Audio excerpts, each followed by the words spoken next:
Fred Zinkie just completed a trade in the mixed LABR league. Shocker for those of you who know Fred. We'll talk about that and the art of the deal next on the RotoWire Fantasy Baseball Podcast.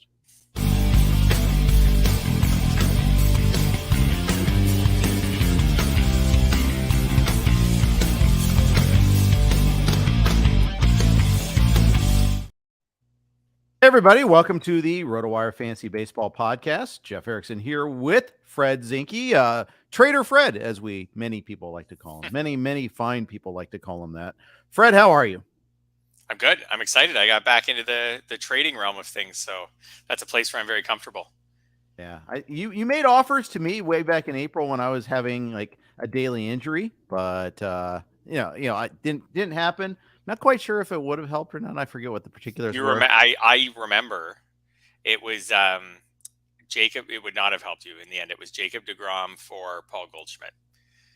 It was when DeGrom just right near the start. So at some point DeGrom was healthy when we had those. He was healthy. Pretty happy I didn't do that trade. That's right.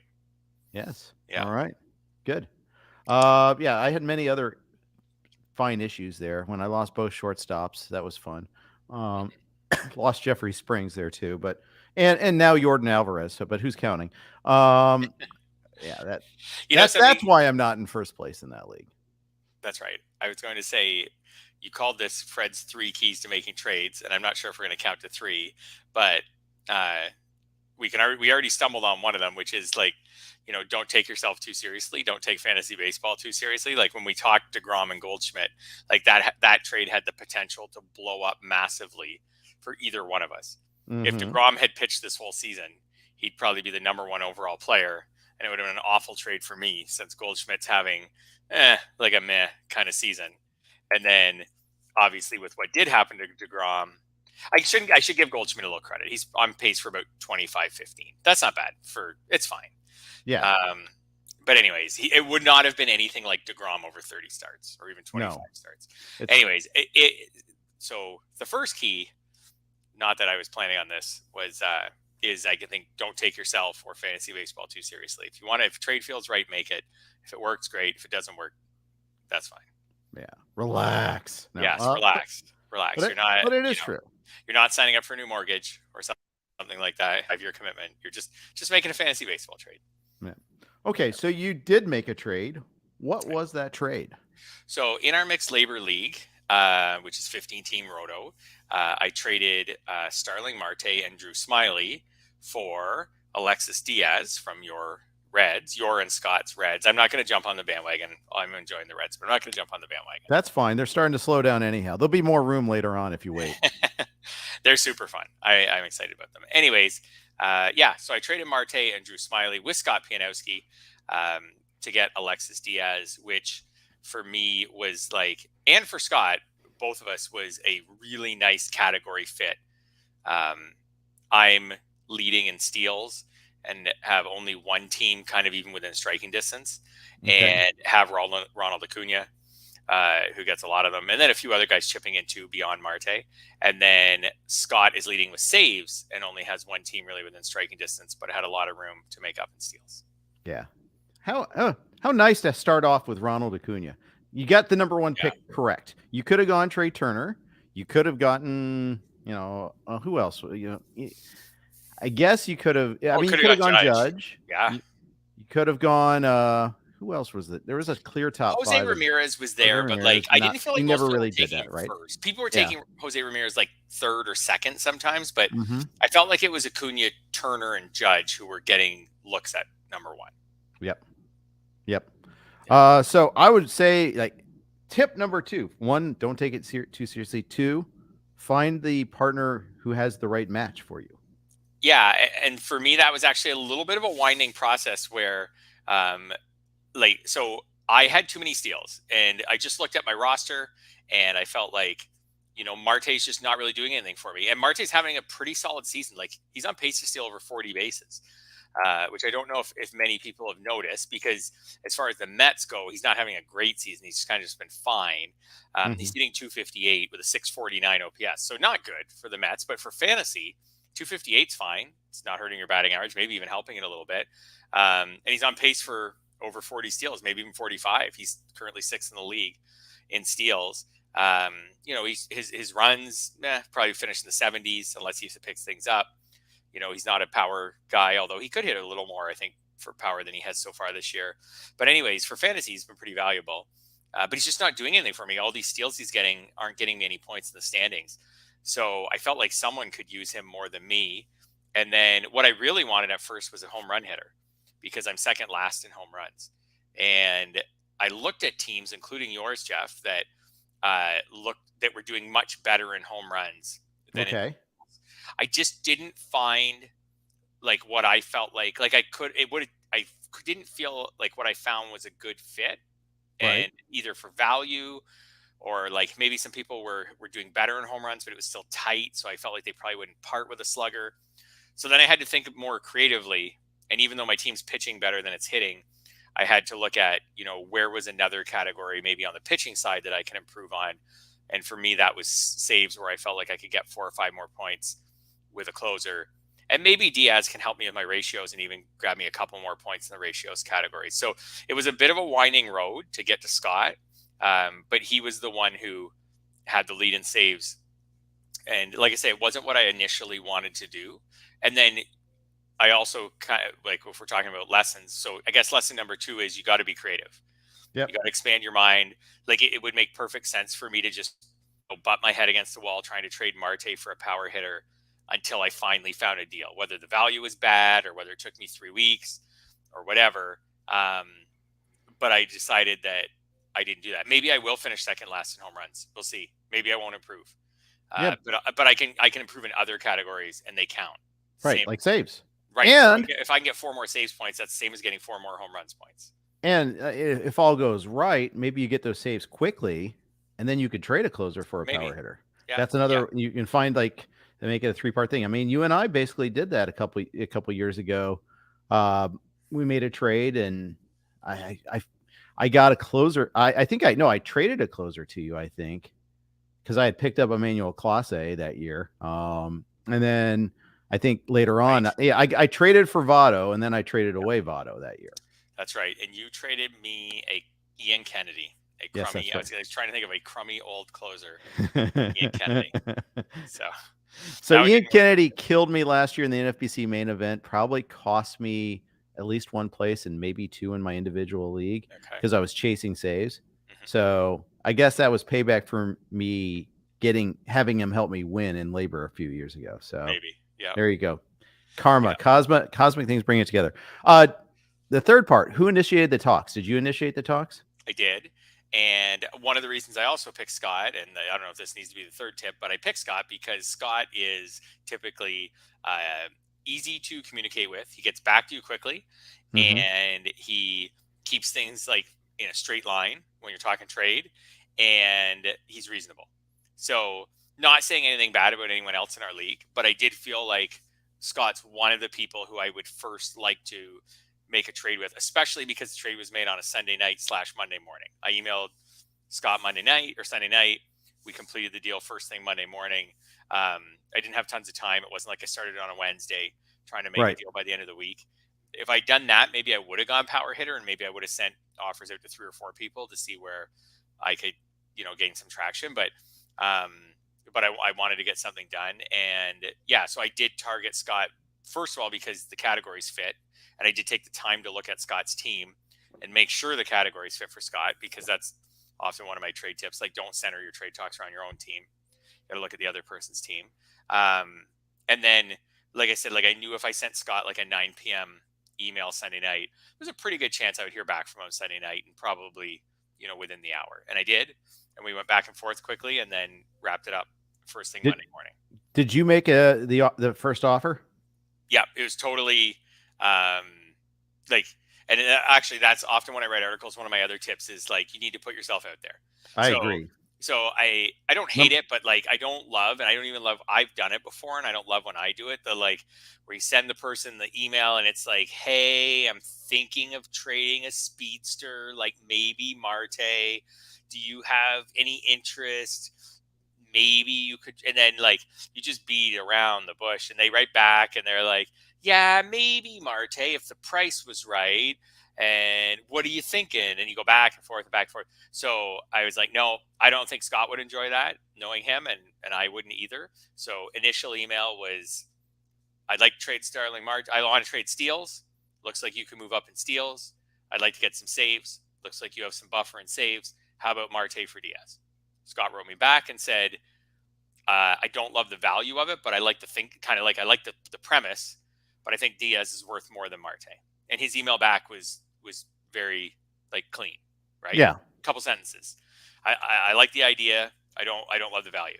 I wrote him back and I said, okay. I said Marte is kind of my target because I need to trade steals without trading power, and my other base stealers are Acuna, Jonathan India, like guys who also hit me some home runs. So I said, like, Marte's kind of the guy I want to move. But I actually said to Scott, I agree. I think that Diaz is worth more than Marte. So I kind of acknowledged that my first offer, like, I wasn't saying it was fishing, but like that I probably need to do better. Yep. And then Scott wrote me back and said, maybe you could add in starting pitcher to the deal, like a serviceable starting pitcher. He said something like that, but not a star. And I said, well, Drew Smiley's having a good season. That perfectly fits that description. Serviceable starting pitcher. Absolutely. I think that's on his business card. Yeah, I think he's got an ERA in the 3s and a WHIP around 1.2. And he said he's got a handful of wins. The Cubs are okay. His strikeout rate's solid. Like, he is exactly in a 15-team league this year. He's exactly like pretty much a set and forget starter in a 15-team league. So I said, how about him? And Scott was like, yeah, sure, that works. So we made the deal pretty quick, pretty clean.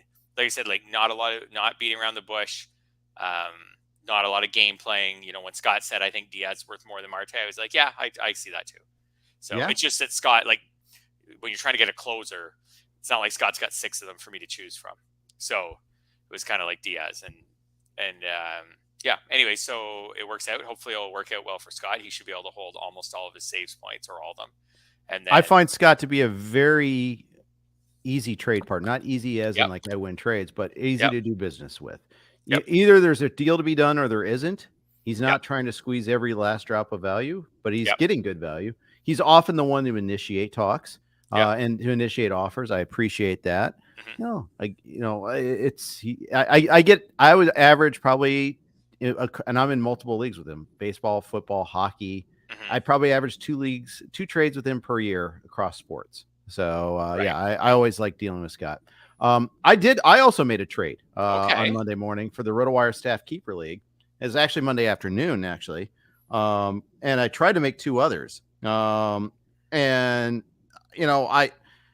did. So Brett Cohen, who's like my co-commissioner, has been in the league forever, actually initiated trade talks with me. He was doing a sell-off, and he sold off Paul Goldschmidt. He approached me and asked if I was interested. And I was like, yeah, I am. This is like, I've got one of my corners is kind of stinky, but I'm also first in homers and RBI, and I'm first in 2 categories of homers and RBI, and second the other in runs. I think one of those 3 I'm in second in. But point is, I'm not hurting in categories there, but I do have weak corners, especially a weak my corner infielders weak. It's an 18-team mixed league, by the way, keeper league. 10-man minor leaguers, 7-man benches. So it runs. You're going to be weak somewhere. Yeah. But I am weak in speed and saves. So I was like, I am interested in Goldie because he does run a little bit. He would be an improvement over what I have, but I'm more interested in a closer or relief pitcher. He ended up making the Goldschmidt trade with someone else, but he came back to me, goes, and then meanwhile, I sent an email missive to the league. It's like kind of as a kick in my butt, like, hey, I need to get trading. Other people are starting to trade. Todd Zola made 2 big trades in the league, and he and I are kind of near the top right now. So, well, there's a lot of people. No one's dominating the league yet, but I was like, okay, I better answer his trades. So then I sent an email saying, I have these are my top 8 prospects. I'm willing to trade prospects or picks. I need speed and saves. You got a couple of responses. And then Brett comes back to me and goes, I've got an offer for you. And, it came out, it's boom, boom. I get JT Realmuto. I get Will Smith from the Rangers, that version. Okay, I get guy that can run, a catcher that can run, and a big upgrade over catcher because I've got like Yasmani Grandal is one of my 2 catchers. So, okay, that's an easy upgrade. And I get a closer. And then I'm giving up like 3 prospects. I didn't give up any draft picks in that. Got done. The deal got done. He came with a solid offer. We didn't go. Could I have maybe gotten one less prospect or gone downgraded one prospect? Maybe. I traded like Zach Neto, Pete Grow, Armstrong, and I forget the third, but they're decent, but not amazing prospects. Yep. Meanwhile, like I got 2 other like respondents. Are you interested in the player X? I was like, yeah, I am. What do you have in mind? Is what I said. Top like what prospect do you have in mind? He goes, nothing really in mind. Look it over. And like nothing. I knew it was going to take a while. Yeah. That one, and then and then that other trade gets announced, and he goes, never mind. I was interested in Crow Armstrong. I'm like, why didn't you just say that? yes, thank you. That's what I always like. Why just like don't beat around the bush? Like whenever someone says like, "Oh, I haven't really thought about it. I haven't really looked into it." I'm like, baloney. You have how long does it take to look at a fantasy baseball roster? And it's fine that you want. I did initiate the discussion, so it's on me to make an offer to him, I guess. And I wasn't sure which. He has like Evan Phillips. He has a couple of other closers that are park closers. Like Jordan Hicks is one that just got the job. Like, okay, if he holds the job, that's great. He could get traded tomorrow, though, too. For that matter, Will Smith could lose his job to David Bednar or something like that. Who knows? But point being is, one deal got done because there was a concrete offer. Something else hasn't gotten done because there's no concrete offer. I did make an offer to the third party, and he didn't like my offer. It's fine. There wasn't a deal to be made. We'll move on. And that's okay, too. And again, don't take it personally. If there's not a trade, there's not a trade. Don't take it personally if they don't trade like you want to be traded. He wasn't willing to make an offer. I didn't make an offer. Don't get upset about it. It just didn't happen. I just know it's going to take time.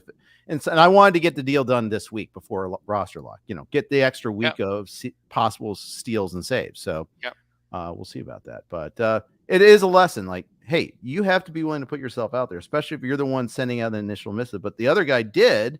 Hey, and a deal got done. And maybe he did like 3 trades where he vastly improved his farm system.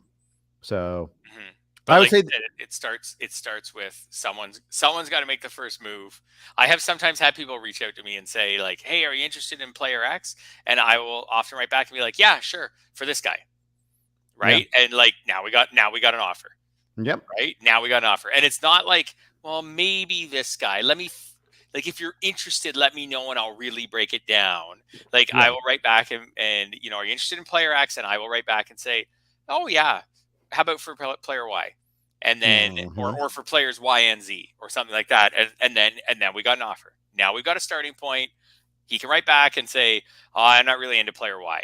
How about player W?" And then we can go from there. And then maybe it quickly fizzles out, but at least we've got a starting point to go back and forth. You'd be like, well, if I'm getting Y, then I probably also want this guy or I whatever, but at least we've got a starting point. You're right. I think the person you didn't trade with, I think the person you didn't trade with, like they didn't show enough of their cards. Just tell us who you were interested in. I like this. Yes. Jeff, read this. Joel Hennard says, this is a totally loaded question because he knows the answer to this. Have either of you gotten a phone call to talk about a trade? #Ian. Yes. Ian Kahn. I've gotten many, many phone calls from Ian Kahn in XFL, and we've made multiple trades. It works. That is a great tip. The more personal your dialogue is with someone, the method of dialogue, the more likely it's going to be to do a trade. I've done trades at Wrigley Field with Peter Schenke before, way back in the day when we lived in Chicago. Because, hey, we're sitting right next to each other watching a game. Let's talk trades. Let's do it. Phone call works. Texting works. The more impersonal it is, the less likely you're going to get a deal. I mean, it's nice to have everything clear in an email.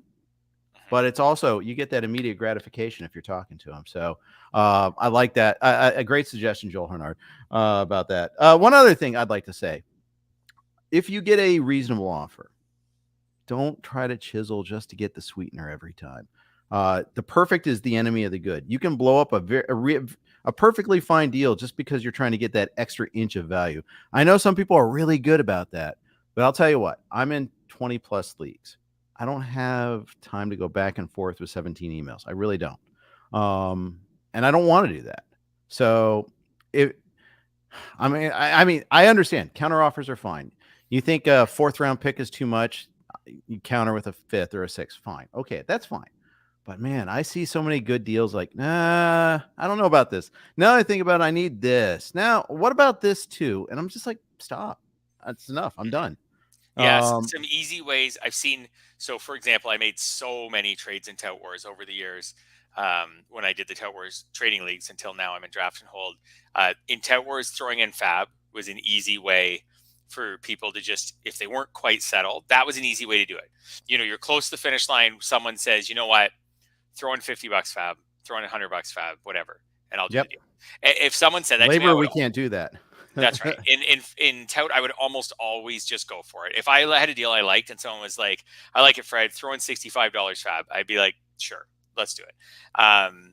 So that's one way to do it. Then the other one, I think, though, in leagues like LABR or just your general home leagues and everything, some easy ways to do it for sure. Like if a deal feels like close but not quite, you know, throw in a bench player.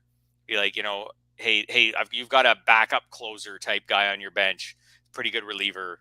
Throw him in. I'll take him. Maybe I'll get lucky, and he'll take over as closer someday. Or throw in an injured player is another one. An injured non-star.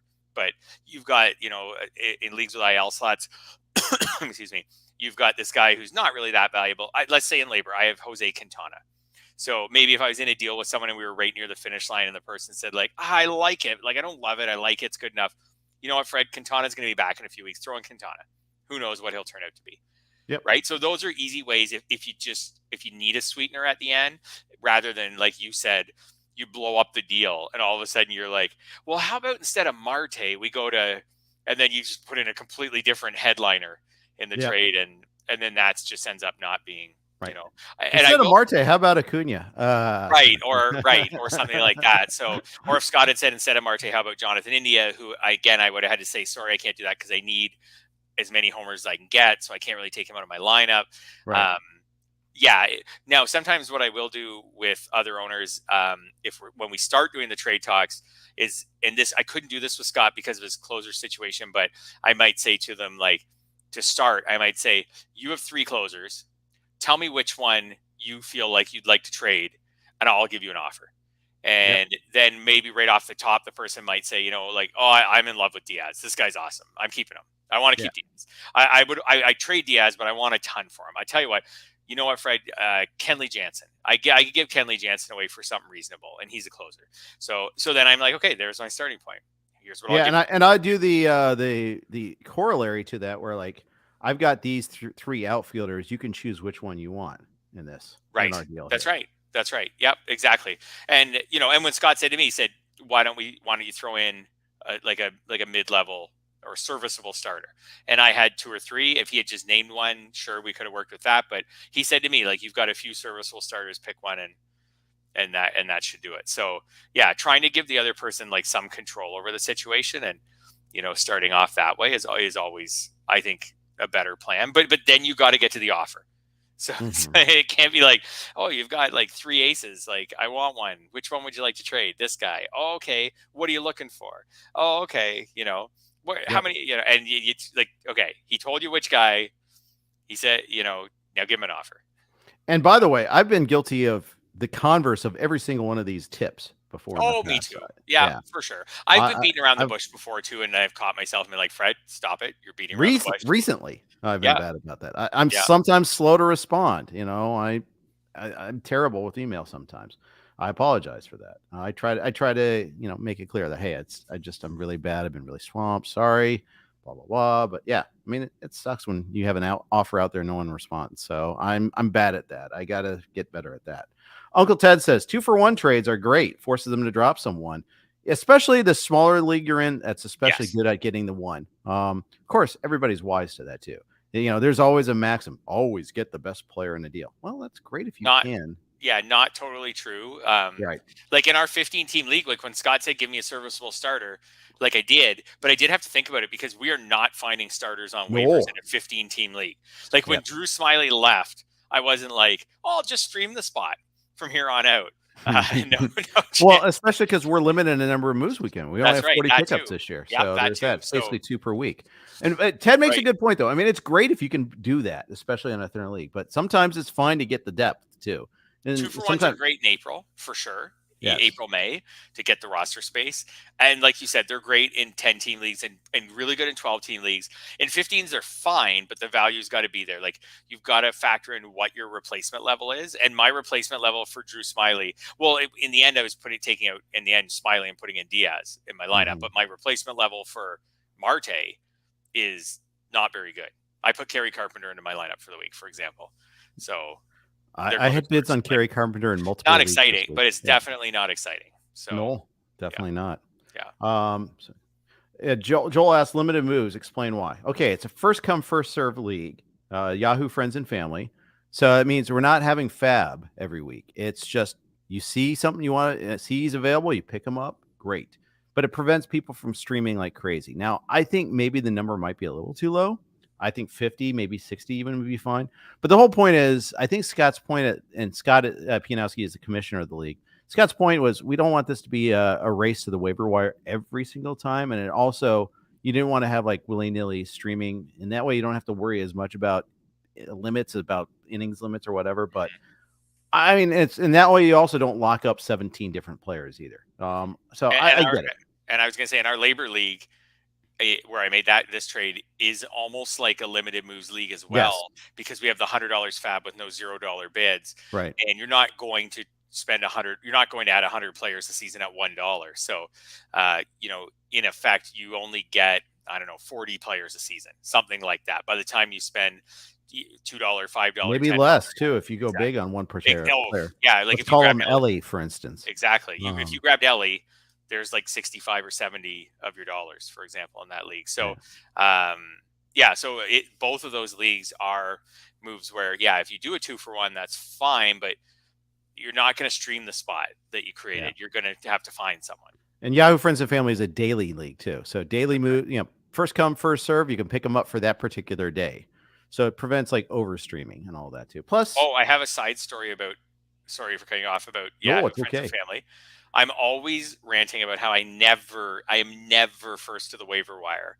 In that league. You're on Canadian time. It's okay. I just don't stay up really late. Yeah, I'm on Eastern time, and I don't stay up for stay up till 10 or 11. But anyway, and I also don't think of it. I always think of other things first when a player gets called up or something, and then later. But anyways, I found my key. I got Emmett Sheehan a couple weeks ago, and the reason I got him is he was promoted at like 4 a.m. Eastern. Like 5 a.m. Eastern. And when I got up at 5:30 Eastern and went on my phone, I was like, oh, there's news from like 1 hour ago that the Dodgers are calling up Emmett Sheehan. I was like, I was the first guy to the waiver wire because everyone else was probably asleep.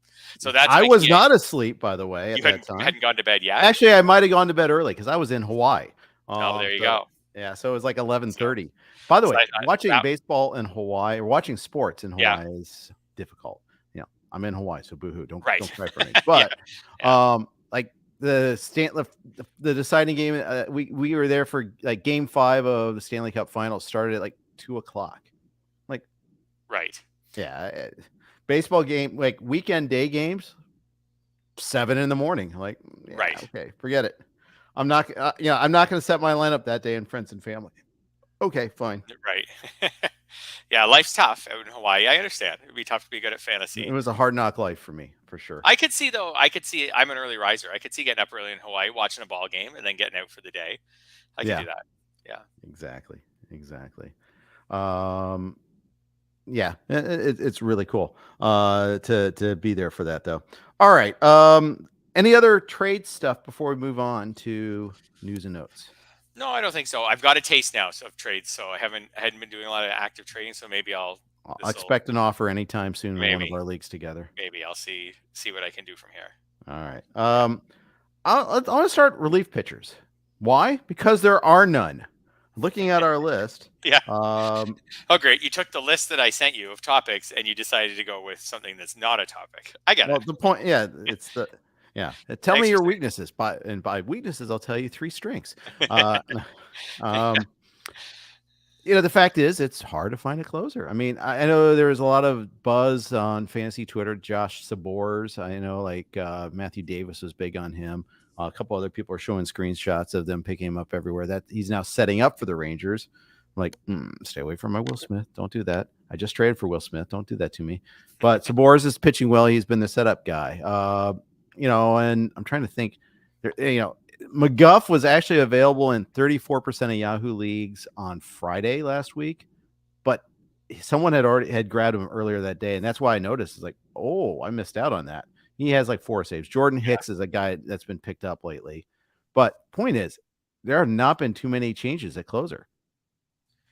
No, it's been a weirdly stable year for closers. Like if you drafted an early closer, not all of them, but most of them have returned plenty of value. And then some of the teams, I guess, who didn't really have one. Actually, some of the teams have kind of settled on them. Like, for example, Paul Sewald, Will Smith, like some of these teams that we thought maybe in flux for a long time, they kind of settled on a guy and have run with him. And he's been able to hold the job. Carlos Estevez. I'm interested to see where it all goes from here. Like right now we have about 13 closers that are all on pace for 30 saves. They won't all get there. Like someone's going to get hurt, or maybe some of the teams are going to trade for someone, but someone else may go on a run. Like Ryan Presley might go on a run. Exactly. So some of them, so I'll be interested to see where this is going, but it doesn't feel like we're going in a direction, at least so far this year, and maybe it's an anomaly, but it doesn't feel like we're going in a direction of like more closer flux and closer chaos. It feels like a lot of they're, like you said, they're not available on the waiver wire. And this is something I did think about briefly when I started trade talks with Scott, was just, I don't feel confident in a league with limited moves that I can find a closer on the waiver wire.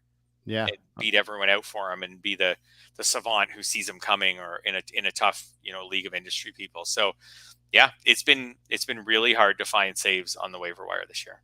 Yeah. And I don't see it changing. Yeah. Trevor May, Joel mentions, as a possibility. I did pick him up in a league in one of the main events, actually. But then funny thing happened. He got the first save, and I think he had pitched like 2 or 3 days, and they went with someone else for like the next 2 save chances. So even he, I mean, like that, you've seen that in a few instances there where there hasn't even been that clear-cut guy. Yes. So we do have some teams that are still doing the closer committee thing. I mean, Trevor May also kind of stinks. That's my problem with him. Like, there's more walks than strikeouts this year. And Oakland stinks. Right. So. Oakland stinks and he stinks. I didn't really give him maybe as much credit as I should on the waiver wire for that reason with FAAB bidding. But yeah, I don't see, like you said, like Hicks recently was picked up, and we'll see where it goes from there. I don't feel really that confident in him either. I grabbed Jose Alvarado in a league when he was almost coming back from the IL. I don't think he's going to be their closer, but I think he's their best reliever. Yep. So I picked him up to kind of see where things go. It's been really hard. If it continues this year this way, closers could go really early in drafts next year. Yeah, and they were already doing that a little bit. Yeah. Right, but imagine if the general consensus conclusion at the end of the year was it was not impossible, but really hard to find closers, and most of the closers that were taken among, say, the top 10 closers returned, 30 saves. Mm-hmm. Like we are sometimes an industry that follows the past more than we should, follows recent past more than we should. So I could see there being next year a run on like second, third, fourth round closers, even more so. Well, I kind of hope there is. Because then that run? No, I won't. Okay. Well, no, fourth I will. I mean, I got Romano in the fourth in a couple of places, and that's been fine. Yeah. But if this year's Romano is next year's third round pick, then yeah, I won't be participating probably, because that means I'm getting an awesome hitter or an awesome starting pitcher. Yeah. Yeah, absolutely. I mean, it is a little bit like if everybody's taking closers in the third, then the third round hitters just fall to the fourth. Yeah. So it's not really like I'm the same as you. Like I get stubborn and I'm like, come on, there's no way I'm taking Jordan Romano in the third round. But then sometimes when I step back and look at it, I'm like, well, if I take Romano in the third round, I'll be able to get this hitter who I wanted in the third round in the fourth round probably anyway. So, and the added bonus is you're not chasing some crappy half closer in the 11th round. Right. If you're going to get a second closer, you're getting like the 18th. So you're getting a real starting pitcher. You're getting a real hitter there. That helps you, especially we're talking in 15 team leagues. That's really important to get value out of that spot. Ted says something really good. Trade deadline will open things up for closers. Yep. That's typically true. I can think of the Pirates trading Bednar. Yep. I can see that happening. I could see the Royals trading a relief pitcher or two. I think inventory, generally speaking, across all positions at the trade deadline will be lesser than we think, because there's a lot of teams still in the hunt, like the Mets and the Padres. They're not going to sell off. They might even be buyers. The Cardinals probably won't sell off. Maybe they will. I don't know. But these are teams that if that were the Reds at 35 and 42 or 32 and 45, excuse me. Yeah, they're probably selling off. And Alexis Diaz is available, but Alexis Diaz is going nowhere. That's the thing, is all the teams that expected to compete that are middling teams, they might still be holding on hope. Maybe in a month from now that'll change. I don't know. But I think there might be less players traded this year than there are in normal years. That's possible. Also, with relievers, sometimes at the trade deadline, closers move, but it's actually ends up being a negative effect on the closers that are available for fantasy. And the way I say that is, to give an example, let's say David Bednar gets traded to a team where he sets up. Now, all of a sudden, we lost Bednar. Or let's say he gets traded to Boston and they make this wouldn't happen, but they make Kenley Jansen their setup man, and Bednar becomes closer. Well, now we just lost Jansen. Either way, we're down a closer. Right. Or it goes to a team that already does a committee of sorts. Let's call them the Rays, for instance. There you go. So now we're down a closer, but then the knee-jerk reaction is like, oh, but we'll get one back because the Pirates will now have a closer. But often what happens with these kind of also-ran teams after they trade their closer because they've given up on their season is they just kind of shrug their shoulders and say, meh, like we're going to go committee here. Yeah, we're doing whatever in the ninth inning. Like, for example, if I look at the Pirates bullpen, Colin Holderman has twice as many holds as everyone else. So I guess he's the guy. Of course. He has a 150. Why would he not be? His name's Holderman. Yeah, and he's got a lot of holds, so maybe they leave him there. But he's got a 150 whip. The next guy in holds is Robert Stevenson. He's got a 143 whip. There's not an obvious closer. So now all of a sudden, before the deadline, we had Bednar and we had Kenley Jansen. Now we only have one of them, and we don't have a closer on the Pirates. So the guy who was who's sitting there like lurking on the waiver wire for FAAB saying, "I'm going to get a closer on August 1st," like doesn't actually end up. Now you're looking around and you're like, okay, $70 FAAB on Colin Holderman. Let's see how this goes. And it probably doesn't go that well. So sometimes there is that negative effect. Sometimes it all works out, but it's hard to find a bad team that has a good closer and a good setup man, and they trade the closer and the setup man's available. Right. Or at least a serviceable setup man. And there's a financial reason sometimes they don't do that. Also, it's because they don't want the next guy piling on saves before arbitration if he's of a certain amount of experience in the big leagues too. So that's another problem that you run into there. All right, one problem we don't run into is where to host our podcast. We're on the Blue Wire Network. We're thrilled to be on the Blue Wire Network. Here are their ads. That's a transition, boys and girls. All right, thanks for dealing with that there for us. We're actually going to be broadcasting live from the Blue Wire Studios in Vegas in a couple of weeks. Excited about that. They have some really sweet setup at the Wynn. So going to be doing some I'm gonna do something called Dodger Blue. I've been doing those on Friday mornings, but I might do a little bit more in Vegas. So that'll be pretty fun. We're going to do hoops there. I think some football talk too. Should be a good time. Let's talk hitters. Jordan Westberg got the call yesterday, 1 for 4 with a walk. What do you expect from him? Yeah, so I was trying to decide if I expect full-time playing time at first, because that is a bit of a complicated infield, right? That Orioles infield. Mm-hmm. Adam Frazier didn't start yesterday. I don't think he's fully out of the picture. He has been slumping. I know that from having him on a fantasy team or two, that he has been slumping, but he didn't start yesterday. So Westberg got started at second. They still have, if you look at their Fangraphs depth chart, for example, they have Westberg in the starting lineup as a third baseman. And he's starting at second again today. So he started over Frazier yesterday and again today.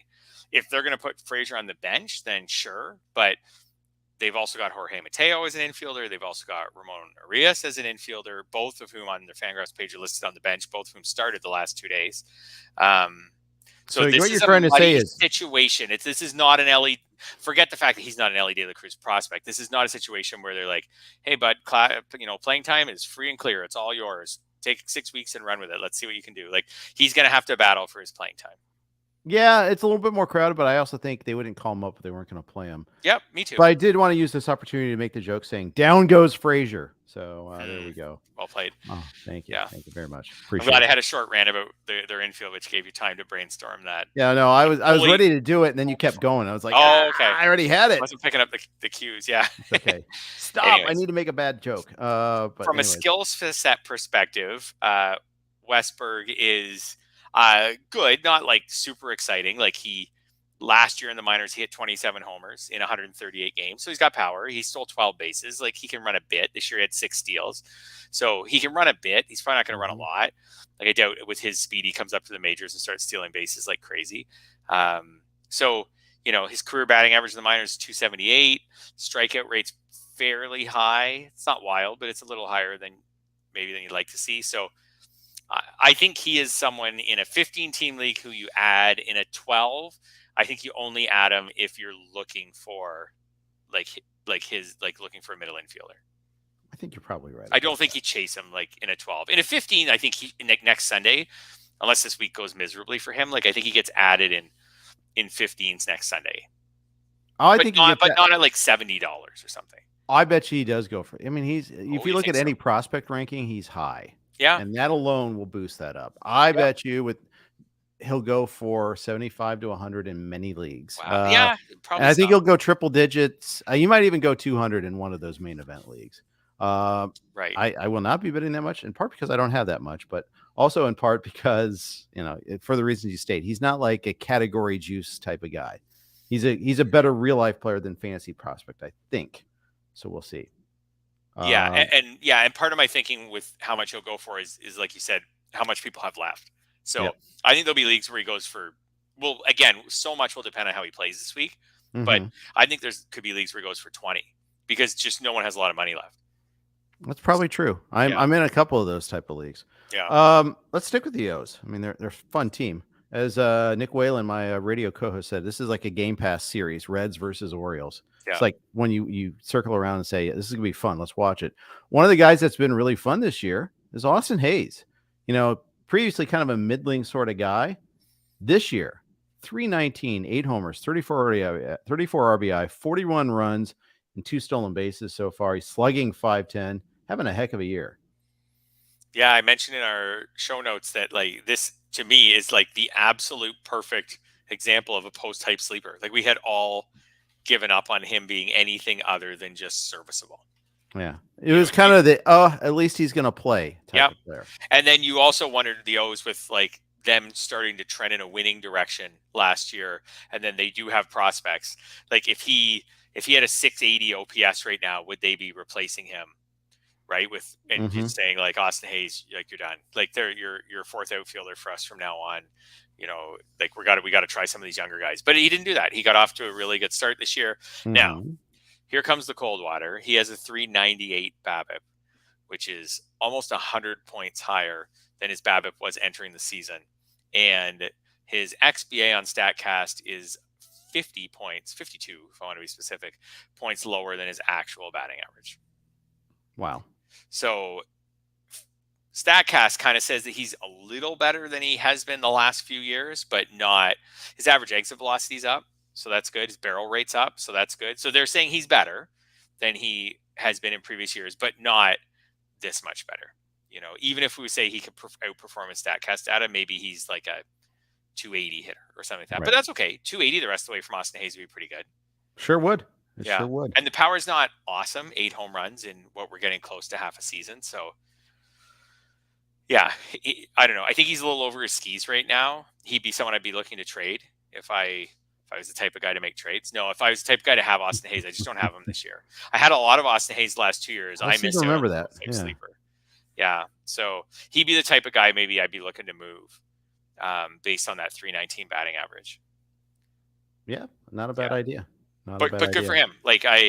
Just as a sports story, like this is a guy who's like was supposed to be awesome like 4 years ago, has stuck with it, I'm hoping for his sake, for his future and his career, I'm hoping that he could hit 300 this year.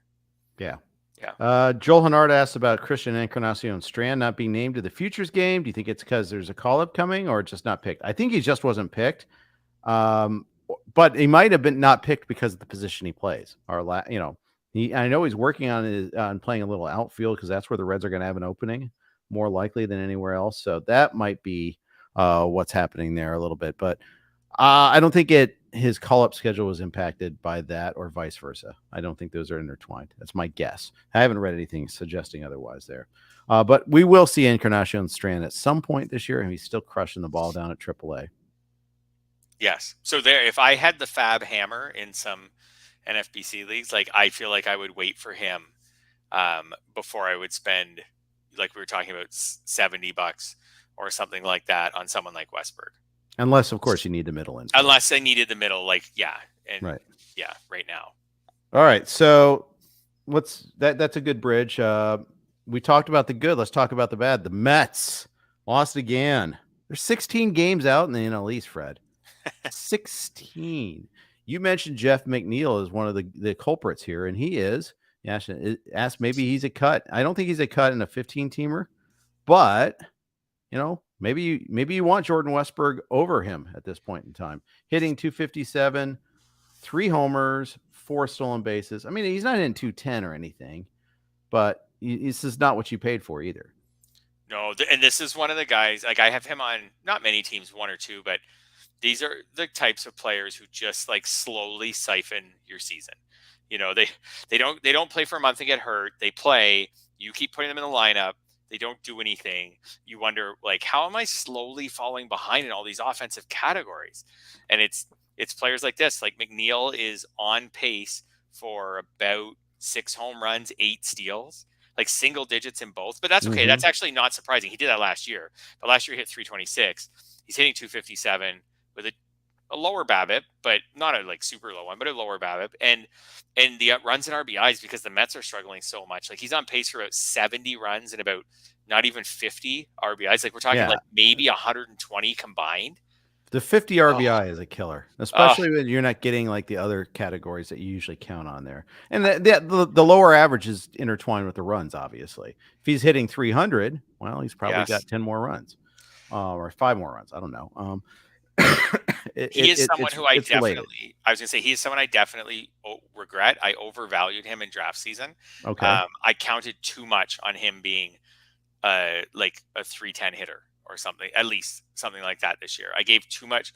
If he didn't I didn't look enough at how, if Jeff McNeil isn't hitting 310, he is pretty useless for fantasy, even in a 15-team league. Yep. Those sets, I've been rolling him out in a 15-team league. I've been rolling him out at second base, every week this year. And I could have easily streamed the spot and done this. Yeah. And you could have easily had Luis Arias for that price or less. Right. To make you feel even better about so I think I don't have any Luis Arias, by the way. It's so neither. Bad. I could see a McNeil in a 12. I could see cutting him and just saying I'm going to stream the spot and look for someone with more upside and just take my chances that he doesn't suddenly hit 320 the rest of the way. Yep. Yeah. It's wild to see how the Mets are losing. Earlier on, they couldn't get good starting pitching. Okay, they get a good start yesterday from Verlander. They don't score any runs. They get a lead against the Phillies. But they don't want to use their best relievers. Their 4th and 5th relievers give up 4 runs on 1 hit by hitting batters, 1 error in there, walking guys, bizarre collapse on Sunday against the Phillies. It's just wild to see this happening there. They just, and it all started with, losing Edwin Diaz in the World Baseball Classic. I don't hate the World Baseball Classic, but I got a feel for Mets fans. They're probably feeling pretty snake bit about this. Yeah, for sure. They are 4th last in the National League, which is not an awesome league. No. This year, and they are 4th last. The Cardinals, I feel break their fall. People talk more about maybe now people are really starting to talk about the Mets. I felt out of the gate people talk so much about the Cardinals and and the Padres are hanging around there drawing some of that fire too. They are, they are for sure. For sure. And the Padres maybe no, they're not more disappointing than the Mets. They're probably equally disappointing. They're probably about the same. I would say the Mets are paying more money, but they probably had similar expectations going. The Mets are a bigger lightning rod because they're New York, also. Absolutely, and because they're Steve Cohen and all that. Yeah, and they have some really like when you have Scherzer and Verlander in your rotation, Mm-hmm. right? So Yep. like that's just a lightning rod for controversy, both in how famous they are and how old they are. Exactly. Yeah. Exactly. Yeah. Let's talk a little Marlins. Jazz Chisholm is back. We talked about Arias. I mean, Chisholm could be big. Absolutely. We'll see who loses out on the playing time. I guess it's mostly Jonathan Davis, but one of the good stories for the Marlins has also been that Brian De La Cruz has been a pretty good player this year too, and he might lose a little bit of playing time if they're trying to keep Davis involved. I didn't see what the move was that they made to when they activated Chisholm. In fact, I can. Hey, I have the computer right in front of me. I can look that up. You can look it up on the internet. I do Yes. think like you said, I do think Chisholm and the Marlins are doing really well. So like they're in it now. Like they're the top wildcard team right now. Chisholm could be a huge. We'll see if he can stay healthy, but they've got about 85 or so games left. He could be a huge game changer. Like 39 games before he got hurt, 7 home runs and 14 steals. So we're talking about him putting up a home run or a steal on average, basically every other game. So before he got hurt last year, even with not as easy rules on stealing, he was putting up one or the other almost every other game as well. So yeah, we're talking about someone who, if you've managed to hold on to him and stay in the race, could be a huge game changer. I think the jury's still out on whether Chisholm is a great fantasy player or a great baseball player. Right. Like it 694 OPS when he got hurt, 728 3 years ago, 860, which was good 2 years ago. But from a fantasy perspective, if he's good to go, like he could steal 30 bases in the second half of the season and hit a dozen home runs. They could have an interesting core of hitters there too. Absolutely. I mean, Jesus Sanchez, as Ted refers to, Jorge Soler has been awesome. Arias has done his thing. Garrett Cooper has his uses. I mean, if Gene Segura can do anything when he comes back, and he came back today too, that might be you might have yourself a stew there. I mean, I don't think they can catch the Braves, but enough to be a wild card team. Yeah. By the way, Garrett Hampson was sent down. Yes. And Jacob Amaya also. Yeah. Amaya is the guy they got in the Miguel Rojas trade. But Hampson, I mean, what a bust. Oh, I remember using a first round Stratomatic pick on him. This is how you deign yourself to years of failure when you blow your first round pick. And I was late first round pick, so I was a contender that year. But Senzel 1 year, Garrett Hampson the next. I need good ball players, and these are not good ball players. They're fringy players. But Marlins, I mean, they're really interesting. I mean, and there's still the big question: what are they? Can Yuri Perez? How long can he pitch till they shut him down? I mean, do they dare shut him down when he's their best pitcher right now? It's not Sandy, it's Perez. Yeah, they could be in a scenario where they feel like a little bit comfortable with their ability to just make the playoffs, but not catch the Braves at some point, and then maybe they skip some of his starts and try to preserve him that way. But yeah, I mean, for them to really make any noise, Sandy's got to get back on track. Like Perez, like you said, they're going to have to limit the innings. Braxton Garrett's pitching really well. Yeah, he is. Great. Lazardo for sure. But like Sandy's got to get back on track. And like you were mentioning about that lineup, it's become a lineup that it's not awesome or anything, but if they added someone to it, like the right person, like you've got Arias at the top, who's leading the majors in batting average. You got, like you said, Soler is playing out of his mind, or at least really good this year. De La Cruz has been hot. Now you've got Chisholm, who's really dynamic. Guys like Garrett Cooper and Sanchez are serviceable. If they added, one more, they've got those infield spots with Segura and right now Joey Wendell. If one of those positions became a really good hitter, which would mean adding a player at the before the deadline, all of a sudden that could be like a player who you can put in the top 4. Right. All of a sudden, that lineup would be really interesting. Let's say you went Arias, then Soler, then Chisholm, and then you picked up a new cleanup hitter, which pushes De La Cruz all the way down to 5th. Yeah, it would be huge. That's an interesting lineup at that point. Yeah, and like I said, they can pitch. They have some interesting arms in the bullpen. So, like they have a few relievers. AJ Puck, Floro's been okay. Tanner Scott's been solid this year. Andrew Nardi, I picked up in our labor league a week or two ago. He's not great, but he's okay. His numbers this year are pretty good. Yeah. So they've got some interesting relievers. I think the Marlins are kind of they're not Reds cool, but they're pretty cool. Yeah, they are. They are. If you have Yuri Perez, and let's call it Yahoo Friends and Family, for instance, would you try to trade him now before the shutdown? How much? Okay. What can you get for Yuri Perez? That's what I'm kind of asking. For me, Would you trade? by the way. Okay, so I would have definitely traded him for Alexis Diaz, for example. Yeah, to get a really good closer. Would you have traded him? So he's less valuable than Diaz. Would you have traded him for Starling Marte if you needed steal? Only because of the shutdown is the only reason. Yep, why I know. Yep. If it wasn't for the shutdown, he's an ace. Close to it. Close to it. So, would you trade him for Starling Marte? I think I wouldn't. Yeah, I think it would kind of depend on like what. Yeah, and this is where what do I need? Right? Mm-hmm. Which I'm looking to see. What do I need in this league? Right. My little pickups have worked out. I picked up Ellie. I picked up Royce Lewis in that league. Oh, I need pitching. Oh, yeah, that's a bummer. Okay, so much for that. I'm set. I've got 2 points in Ks. Guess that's not. I guess I can't trade him then. Well, I was also kind of thinking about, are there scenarios where you would trade him for just someone who's going to pitch more? Like, would you trade him for Shane Bieber? Yeah. Who's probably going to throw another 100 innings this year. 100. Like, he's got 100 so far. Tapioca pudding innings. Just so mediocre. Yep. But probably. I don't know. I think I just keep Perez and have fun with it. I think I'm going to, but if someone puts me the test of an offer, I'll think about it there. A really good closer I would trade for with Yuri Perez for sure. Because I've got 3.5 save points also. So and by the way, Mike Curlin, who's winning the world this year, has got a big lead in that league. So I mean, I'm in 4th, but I'm 26 points behind. So I got a lot of things I have to improve.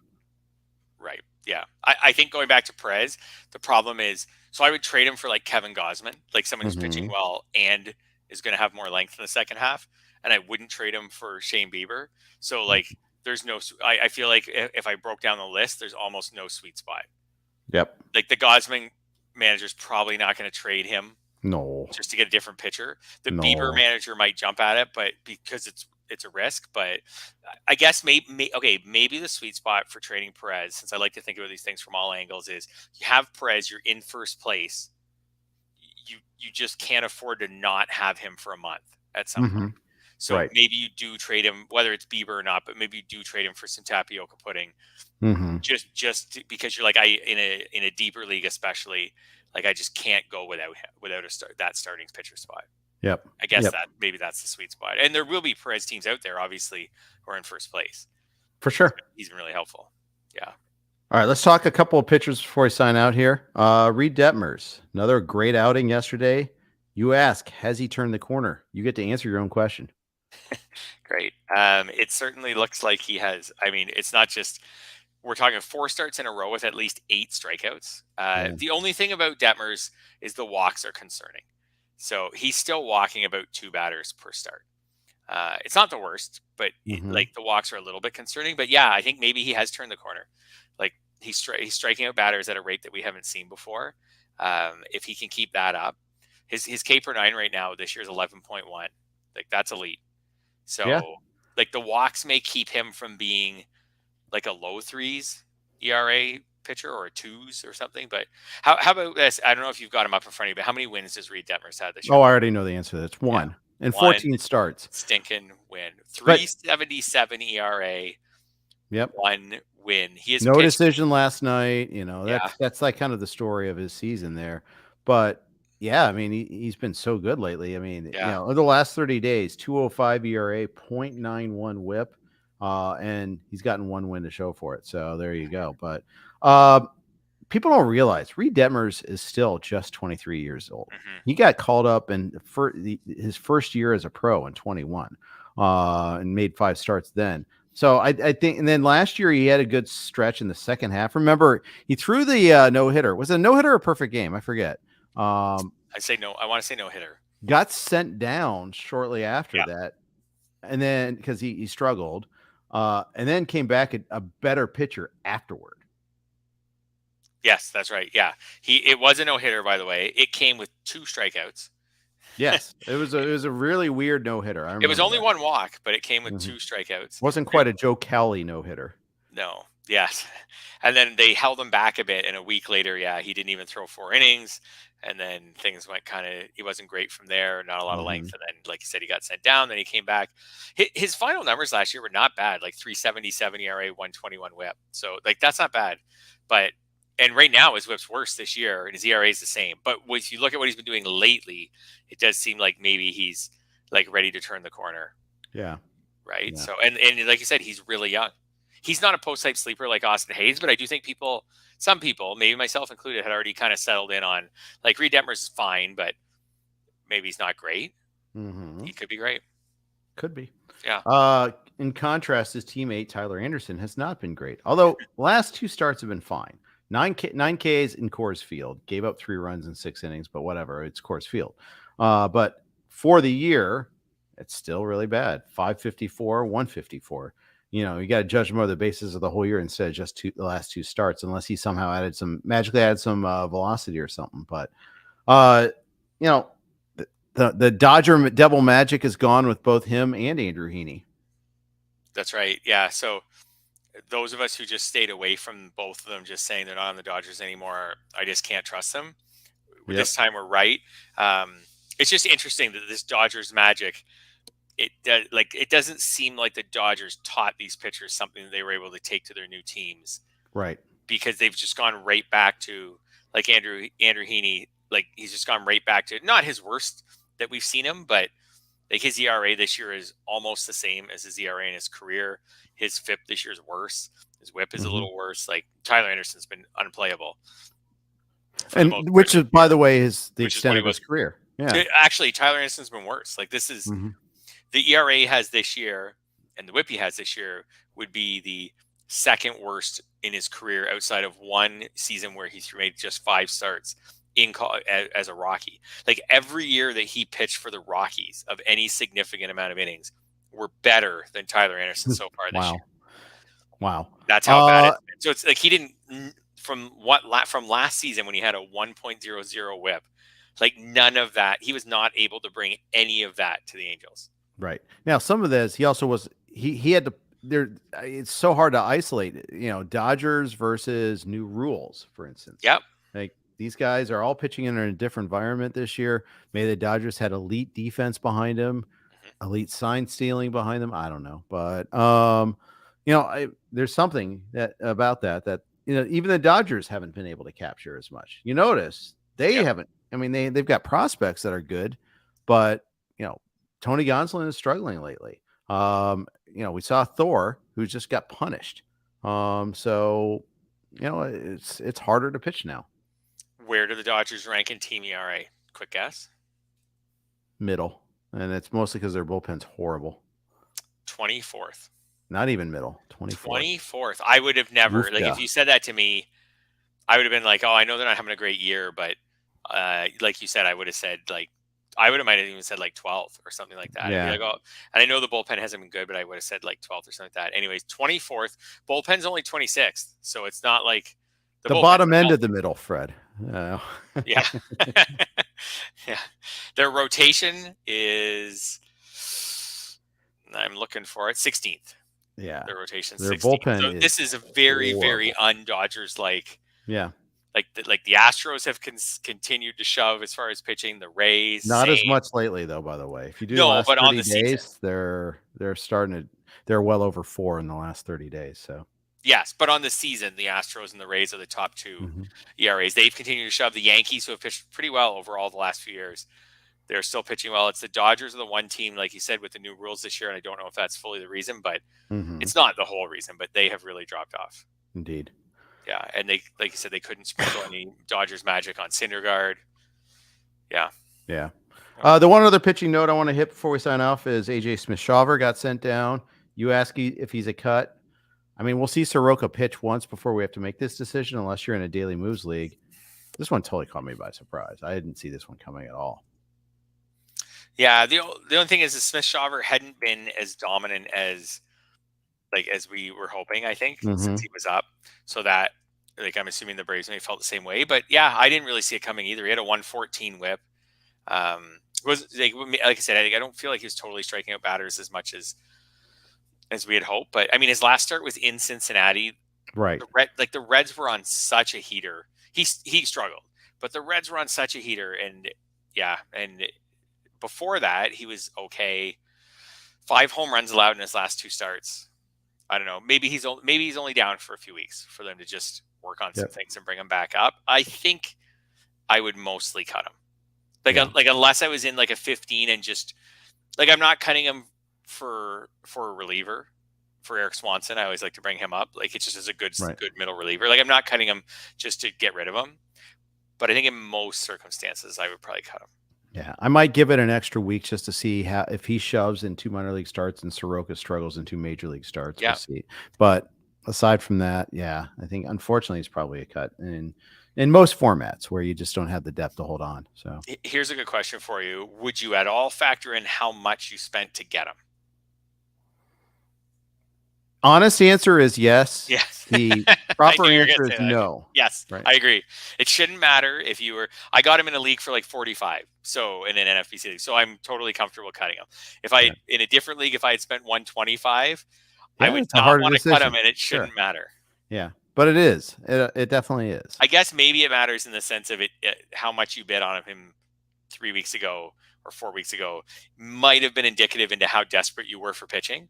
Yep. And maybe how desperate you are for pitching depends on whether you're going to hold them and, cross your fingers versus like, no, I'm in good shape, I'm going to let him go. So maybe that's the only way it should factor in. But like you said, like human psychology is, some people are going to think like, I cannot get rid of him. Exactly. Yeah. Exactly. Yeah. All right. That's going to be what we're going to finish on tonight. Thanks everybody for jumping in the chat. Appreciate that. And everybody who's listening afterward, we thank you as well. Thanks to the Blue Wire Network for hosting. And James Anderson will be with us tomorrow. I believe it's the mailbag prospect edition. So should be a lot of good questions answered there. Thanks everybody for listening. Take care.